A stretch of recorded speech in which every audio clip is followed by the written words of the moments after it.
Hello, good evening. Are we ready to go? All right. Hello, good evening. Hello, this is the Oxnard City Council Community Services Committee. We're going to get started, but we're going to first have roll call. Madam City Clerk. Member Basua. Here. Member Madrigal. Here. Chair Ramirez. Here. Thank you. Chair, we have a quorum, and the agenda for this meeting was posted in the City Hall kiosk on Tuesday, January 7th, with an amendment posted Thursday, January 9th. Thank you very much. Let's have the flag salute. And so, Councilman Madrigal, would you lead us, please? Please put your right hand over your heart. Ready, begin. I pledge allegiance to the flag of the United States of America and to the republic for which it stands, one nation, under God, indivisible, with liberty and justice for all. Thank you very much. Let's go on to public comments. Do we have any comment cards? No? Okay.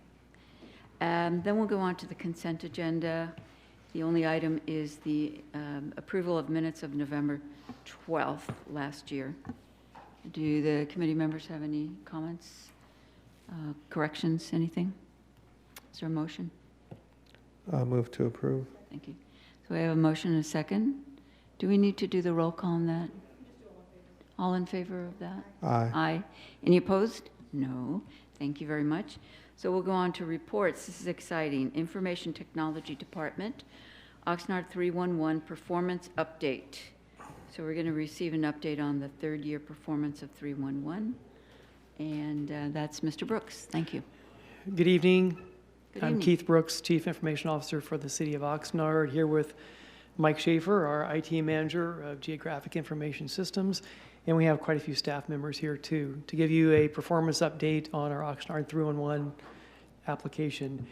If you don't know what it is, it's a mobile application that allows us to, our constituents, to upload work orders directly to staff who do the work. So if you don't have it already installed, you can go to the Google or Apple store now while I'm speaking, search for Oxnard 311 and get it installed. We're here for tech support too if you need help with that. So we launched this about May of 2016. The mayor in his State of the City address, May 2nd, made this announcement. And since then we've had over 7,000 downloads of the app. And there have been over 50,000 requests submitted. So this allows our constituents to do things like submit a request for graffiti removal. They use their phone, the location's included, they include a photo if they like. They get a response back from the staff member that it's assigned to. And then often, as with graffiti, you'll get a photo back to showing that it's been removed, which is a phenomenal way to interact with the constituents we support. They really love that component. So we have one technical partner within IT, it's Mike Schaefer, and he works with about a dozen business partners throughout the other departments in the city. Each of those are supervisors and managers over about 19 categories that we allow people to submit work orders through. 92% of these 51,000 are coming from the public. Majority of those, about 65%, come through the mobile app, and the remainder come from our staff entering them manually through the call center calls that come in. So Mike is in a unique position to have a global perspective, probably more in-depth knowledge of what actually is going on with this than anyone else in the city. So I'd like to invite him up to have him walk through some of the stats and some of the analysis. Thank you. Mr. Schaefer. Good evening, everyone. Nice to see you again. So the first slide I'm going to cover, actually this is a nice brief breakdown of why we think the app is so great and how it's working. Number one, it provides streamlined access to services. Instead of calling and getting stuck in a phone tree and trying to figure out who to talk to, you submit a request and it goes directly to the person that needs to see it. Second, it increases transparency. We get a digital record of the request type, and we can look at a request and see exactly when it was created, if there were any comments on it or problems. And then it also increases accountability because it tracks performance per staff member and per division. So this is a breakdown of each year, and before we go on, I'd like to clarify that when we talk about years in both this presentation and the staff report, we're talking about service years instead of calendar years or fiscal years. And a service year is basically just a year from when the app got started. So we talk about May through April of the following year. So year one, we saw 2,139 downloads, which is pretty impressive considering that there wasn't a big push to get this out. As Keith mentioned, the mayor mentioned this at the State of the City, and there wasn't much, as far as advertising or putting flyers out there, so pretty impressive that just by word of mouth, we got this many downloads. Year two, we saw pretty much the same amount, just under 2,000, followed by year three, just above 2,000, and then year four, if the trend continues that we've seen through the first half, we should see close to about the same amount, just under 2,000.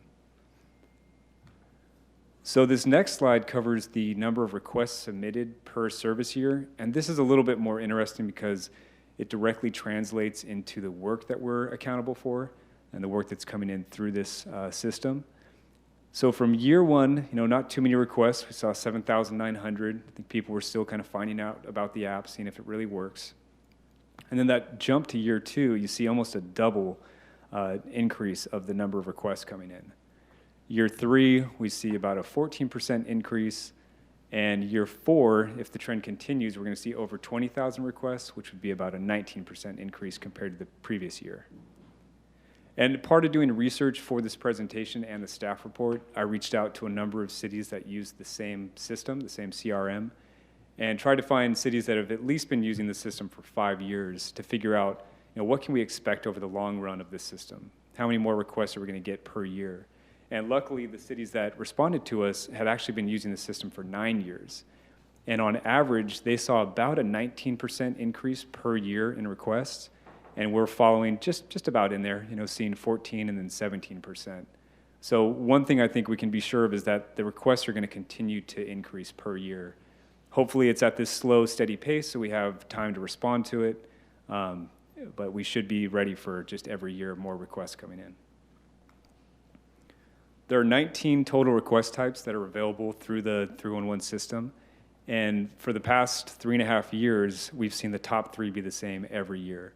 You've got illegal dumping coming in with the lion's share of requests, 35% or 17,926, followed by graffiti at 21% or 11,000 requests, and then abandoned vehicles at 10% of all requests or 5,312 total requests.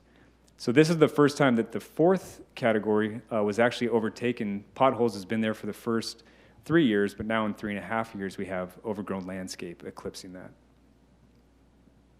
So instead of having a 10-hour presentation, we decided just to stick to the top 4 request types to do a deeper dive to look at how staff is responding, how our performance is, and how we measure up to our goals.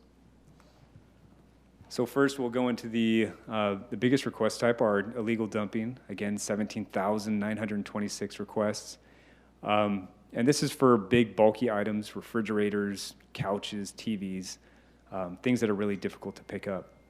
So from year one to year two, we see a huge jump, almost double or over that. And that was kind of similar to what we saw in trends for request types overall, followed by a jump between years 2 and 3. And it looks like year 4, if the trends continue, we'll see close to 7,000 or over 7,000 requests. This next slide is looking at the actual performance of our staff in doing these requests.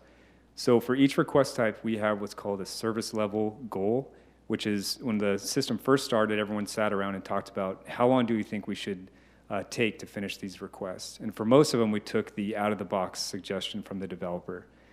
And so for illegal dumping, the goal is 3 days, and these are working days, so weekends are not calculated in the performance. And over the entire lifespan of the system so far, we're seeing an average of 4.5 days.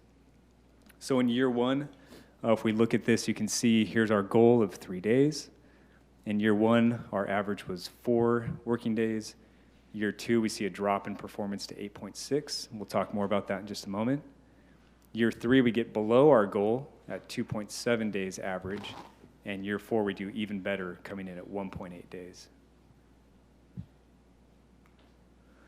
So at first, this graph is a little bit overwhelming. I have to apologize for that. But once we dive in, you can kind of see that it's just telling you some of the basics. So what we're looking at here is quarters per service year and how many requests are coming in, which is this kind of larger bar in the back, the kind of green color. So 426 total illegal dumping requests came in quarter one of year one. The light blue in front of that is the number of those requests completed on time. So we have 213 out of the 426. But they were all completed ultimately, right? Correct. Okay. And in the background, we have this kind of green area showing that completion rate as a percentage. So that first quarter, 50% were completed on time. But absolutely, they were completed at one point. So for this one, we see in the first couple quarters, kind of a learning curve happening. People are figuring out how to process these requests. Staff is being reallocated to take care of these. And we start to gain some momentum in year one, quarter four, getting 73% of these completed on time, even though the number of requests are rapidly increasing. But then we see this sudden kind of nosedive and a drop. And year two, quarter two, all of a sudden we're at 18.9% completion on time. And what's interesting is with actual data that we're getting from the system, we can pinpoint what those problems are. We go back and talk to staff and figure out that in this instance, there was actually a staff member who was licensed to drive one of our larger vehicles that's used in the illegal dumping cleanups. And he was out, I think it was either through injury or illness, and wasn't available to drive this truck. So all of a sudden, a critical asset is taken out of the picture, and we see this big dive in our performance. Luckily, we were able to climb back up, kind of jump back up to that 78% in year two, fourth quarter. More staff were hired specifically to work on 311 requests. And then we see this great plateau starting in year three, quarter three, of upper 80 and 90% being completed on time, even though those total numbers are continuously climbing. Next, we're going to talk about graffiti requests, my personal favorite. Every day when I go for a quick walk, I try to report at least one or two of these. And the amazing thing is sometimes before the walk's even over, these guys are out there cleaning it up. Just fantastic work. So we see this kind of same trend that we see throughout the other requests, a steady increase, big jump from year one to year two. For this one, we see another big jump between years 2 and 3. And year 4, if the first half continues on the same rate, we're going to see our biggest year yet at about 4,600 requests. This is exactly what you want to see. We have our goal of 3 days, average over the entire lifespan of the system, 1.6 days. And each of those years, you can see just well below that 3-day goal. And to me, this is just basically artwork, beautiful. You see all green back there. These requests are all being completed on time. You see at the lowest, 88%. So just fantastic work by our crews that are out there doing this work. Next, we have abandoned vehicles. This is anytime a vehicle looks like it's being left unattended for a long period of time, or it's not in working condition. This is an interesting request type because it's actually completed by 2 different departments. We have traffic enforcement and then code compliance. Traffic enforcement if it's occurring on public property, and code enforcement if it looks like a vehicle's on private property. So similar trends that we've seen, big jump between years 1 and 2, steady increase but nothing too dramatic between 2 and 3, and year 4 looking like it will be our biggest yet with around 2,300 requests. Wow. Again, something great to see, just continuously below that goal. We have a service level agreement of 14 days, and the average is 9.3, and just each year staying below that. This is another great one. You see the learning curve again coming in those first couple quarters. Staff are figuring out how to use the system. We're reallocating resources, but then a nice steady climb to between upper 70 and 90% completed on time.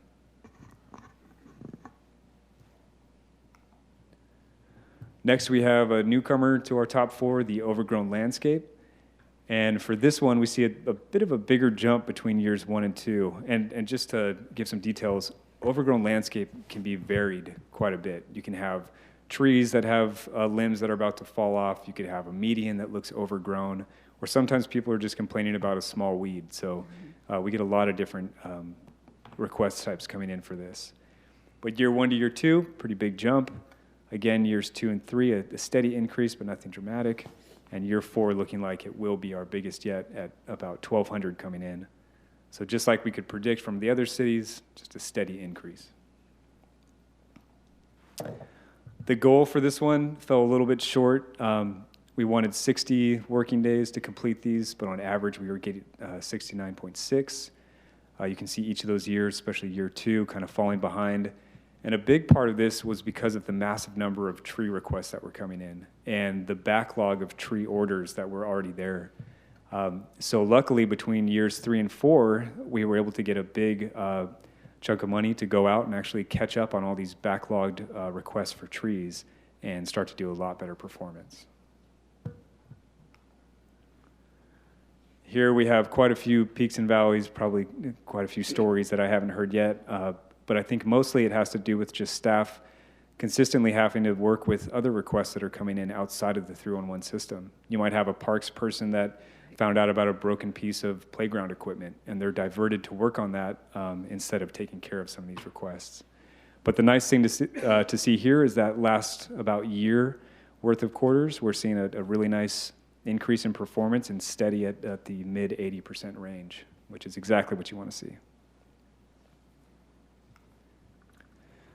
So overall, out of those 19 request types, 8 of them are meeting their goal, and we don't think we need to have any kind of modification. For example, the graffiti that we talked about.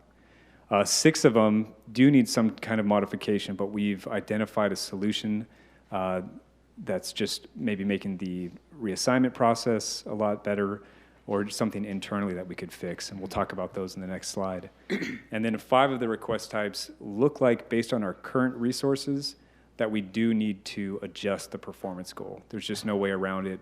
And none of the big adjustments are too dramatic, and we'll talk about those as well. So for those 6 that we found internal solutions, for general questions, that's kind of a catch-all. Any request type that comes in that doesn't fit one of our categories usually gets pushed into general questions. And we found ways to speed up the reassigning process. For water waste and leaks, we've modified the workflow so that when a water leak request comes in that's on public property, it automatically goes to park staff. And if it's something in the middle of the street or on private property, it goes to our water division. And that might not sound like a huge change, but really when someone gets a request and they might not see it till later in the day, then they have to spend a day figuring out who to reassign that to if it belongs with parks. You could lose 1 to 2 days in that time flow, which is really big when you only have a few days for your service level agreement. And a lot of water. And a lot of water, yeah. So we've got that one figured out to automatically assign things to parks if it's on public land, or to our water division. Assessment districts has found ways to modify their internal workflow process to get these done quicker. We've got animal safety, which is in the process of filling 2 vacant positions, and one of those was actually filled this week. And before these 2 positions, there was only 1 person handling all the request types for this, so it'll be a significant jump. Street light out, we've modified our workflow to transfer work to Southern California Edison, and then we get a work order number through Edison. We provide that number and a contact number to the resident, and then close out the 311 ticket since city staff doesn't have any ability to work on those lights. And last, technical support, that's one I know well because they all come to me. We're working on ways to process these requests faster, but really sometimes it's just the nature of the request that makes it take longer than we'd like. For example, we get a lot of requests about problems with the app. Maybe the last one was not being able to attach a photo, which is pretty critical. So we had to work with the software developer, send them a lot of information about the problem that's happening. They have to come up with a patch for the software and then push it out through the app store. So sometimes that just takes a bit of time. And then for the ones where our current resources just can't meet the needs, these are the recommended changes that staff has come up with. So for potholes, we have 30 working days. We'd like to increase that to 35. For litter, and those are just small pieces, nothing like you would see in illegal dumping, we're asking from 3 days to 10. Trash and recycling service, 2 days to 3. And traffic signal issues from 3 to 15. And that might look kind of worrying at first, that you think if a traffic signal's out, we're going to take 15 working days to fix it. That's not the case. Anything that comes in that's related to public safety or has any kind of issue that could affect safety, we take care of it immediately. So mostly these are just lamps that would illuminate the sidewalk that are out on top of a traffic signal arm. So we're asking for an increase from 3 days to 15 days. And then traffic general issues, which is mostly people requesting speed bumps or different changes to speed limits, we're asking for an increase from 15 days to 18 days. And that concludes the main part of the presentation, but now we're open to any questions or comments. Thank you. Welcome. Councilman Madrigal. Thank you very much for the presentation. I use the app, and overall for what it's intended to do, I have nothing but positive things to say. I have a couple issues here and there with the actual software of the app, but that's a completely different issue. I think as long as it solves what I need to do, then I'm fine with the app. But actually, what I wanted to mention is that this is eventually probably where we're headed. Younger generation that's all they're going to know. You have 3-year-olds who know how to use an iPhone or iPad better than most of us. So I know that actually when you open the app, not only can you make a request, but actually there's a link to the city website. You could get your neighborhood council packet. There's actually, you could lead to any of your council members or mayor, even city manager right off the app. There's actually a place even for Oxnard News. What do you see being the future of this app? Because it's quite endless of all the many different things that you could do just from a single application on your phone. So I'll take a stab at predicting the future. The application we use currently may be replaced. We'll have to assess that. The new ERP system we purchased includes a CRM component, constituent relationship management component. So the possibilities of having the 311 work orders integrated into our ERP system, so it's going directly to our public works personnel, our community development personnel. It's related to people. Then we can tie to those work orders a cost. It's part of our financial system. It's part of our public safety system. It's part of our GIS system, part of our work order system for public works, our permitting system. So that would open up a lot of opportunities to us. So in the next couple of years, as the core financials gets put in place and InterGov gets put in place from Tyler, we'll take a look at whether or not it's a good time for us to make a switch for the app, or if we want to stay where we are. The County of Ventura is also using the same app as us.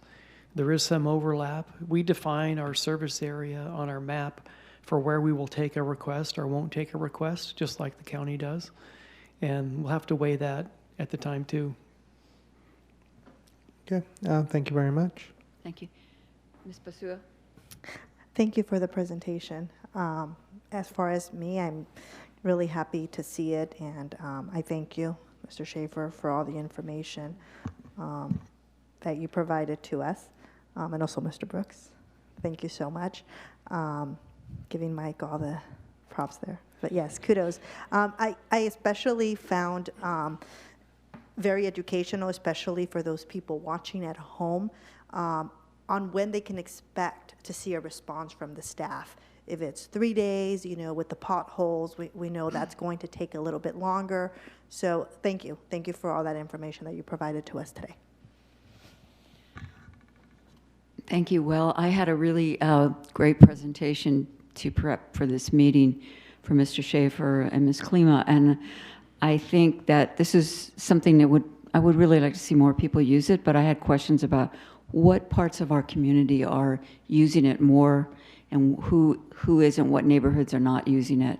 And you were able to give me a little bit of information about that. I think that's something we should look into so more people can use it. I still get the calls. I'm sure my colleagues get calls from people who don't have an iPhone, who call and say, there's this problem in the park or in my street, or there's illegal dumping.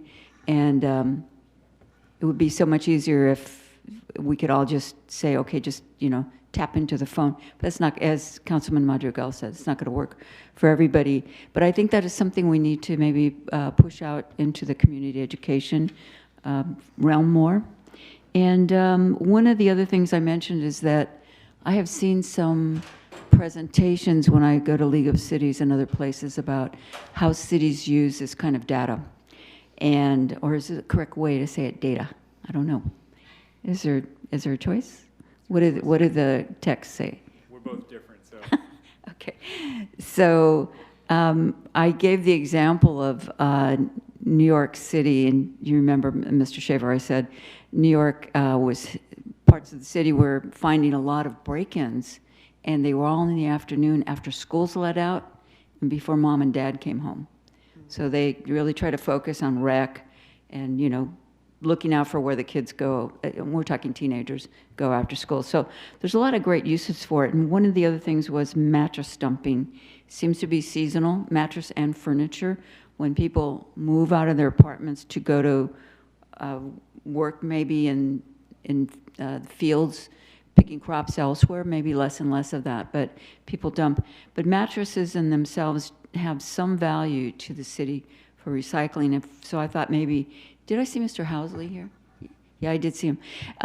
That we could figure out a way where we could maybe get the benefit of people giving up their mattress and having it delivered somewhere, so there'll only be one place to pick up these very bulky items, so there wouldn't be a lot of running around by our trucks and using gas and time. So those are the kind of things we can use big data for, and make sure that all the parts of the city use it. And I'm very pleased. I think it's terrific. So let's keep talking to our community about this. So do you have any other comments you want to make? There were a couple of questions in there. One is that we do have a flyer in English and Spanish, and we can make it available for people going to community meetings, INCO meetings, and promote a little bit that way. Also, Mike, being the map guy, has built a phenomenal dashboard off of Oxnard.org. If you click on the 311 link on the side of any page, it'll take you to the 311 page where you can submit a request or look at the data that's there. Do you want to tell them about that? Sure. So yeah, if you scroll to the bottom of that page, you're going to see a custom dashboard that we've made that shows we couldn't flood the dashboard with all the requests. When you have 51,000, it makes it look like just one big mess. So by default, we show the last month of requests, and every night this refreshes, so you're going to get new data every day. And you can filter it based on request type. So if you want to see throughout the city in the past month, in the past year, past week, you can actually pull that up and see it. And you can also filter by council district and individual requests. And it shows the total number that are open and how many have been completed. So if we're doing a live view here. Let's see it. So at the very bottom, if we keep going, this is where on our service connection page, you can submit a request without the app. You can just use the website. Getting close. So this, if we scroll up a little bit on the side panel there, you can see what the current filters are. So if we scroll up just a little bit, yeah, or actually go over just a little bit more. There we go. So we're seeing now all request types within the last 30 days and all council districts. So then on the left side, you see the total number of requests that have come in that time, with a pie chart breakdown of each one, how many, and then below that are how many are still open.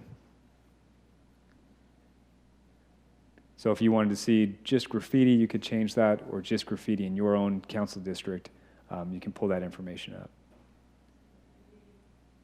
Wow. And then just hit enter.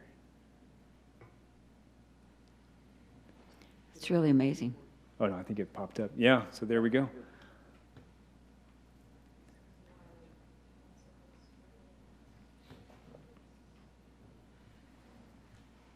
So let's put in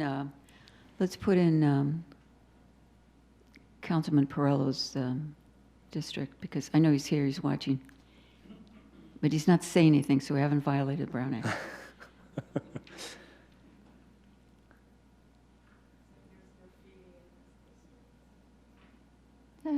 Yeah, a little bit. And again, that updates every night. Wow. Okay, terrific. Thank you.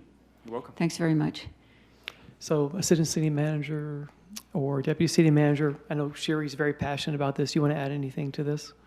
She's been driving us more toward analytics than just data collection, so she's Great. responsible for the staff book report you see tonight. No, but if I can do this, anybody can. I'm not super tech savvy, so I encourage the residents to go online and council members to look at this data. It gives a lot of really helpful information. Well, thank you very much. Final thoughts from council members? Are we good? Are we good? Thank you very much. It's very informative. So let's keep talking to our community about using this app. Thank you very much. We don't have to take any action. We just got the update. Oh, one last question. Will this go to the full council, or it's just available to them? Yes, this is coming on Tuesday, so it's coming in a week Okay, to the great. full council. Okay, thank you very much. Thanks for being here. Okay, the last item is items for future agenda matters. Anything? No. No?